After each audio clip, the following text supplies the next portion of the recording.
Hello दोस्तों, कैसे हैं आप लोग। आई होप आप लोग अच्छे होंगे। आज जैसा कि जानते हैं निर्जला एकादशी है, तो आज एकादशी का ही कुछ महत्व जानते हैं। निर्जला एकादशी का महात्म्य।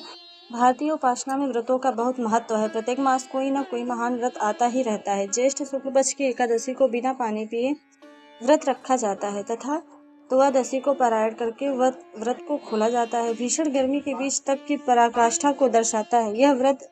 इसमें दान, पुण्य एवं सेवा भाव का भी बहुत बड़ा महत्व शास्त्रों में बताया गया है। ज्येष्ठ मास के शुक्ल पक्ष की एकादशी निर्जला एकादशी कहलाती है। अन्य महीनों में एकादशी को फलाहार किया जाता है, परंतु इस एकादशी को फल तो क्या जल भी ग्रहण नहीं किया जाता है। यह एकादशी ग्रीष्म ऋतु में बड़े कष्ट और तपस्या से की जाती है, अतः अन्य एकादशियों की तरह इसका महत्व सर्वोपरि है। इस एकादशी के करने से आयु और आरोग्य की वृद्धि तथा उत्तम लोकों की प्राप्ति होती है।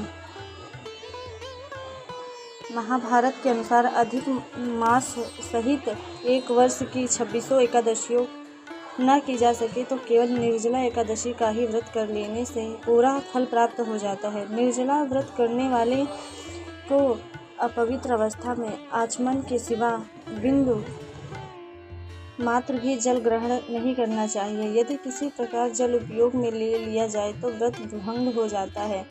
निर्जला एकादशी को संपूर्ण दिन रात निर्जल व्रत रखकर द्वादशी को प्रातः स्नान करना चाहिए तथा सामर्थ्य के अनुसार वस्तुएं और जलयुक्त कलश का दान करना चाहिए। इसके अनंतर व्रत का पारायण कर प्रसाद ग्रहण करना चाहिए। इस बारे में एक कथा आती है कि पांडवों में भीष्मसेन शारीरिक शक्ति में सबसे बलशाली थे।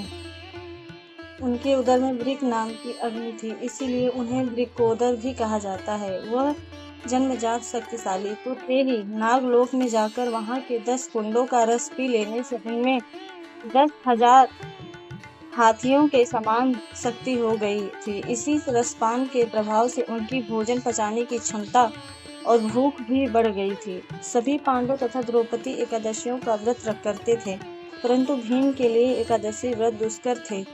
अतः व्यास जी ने उनसे ज्येष्ठ मास के शुक्ल पक्ष की एकादशी का व्रत निर्जल रहते हुए करने को कहा तथा बताया कि इसके प्रभाव से तुम्हें वर्ष भर की एकादशियों का फल प्राप्त होगा।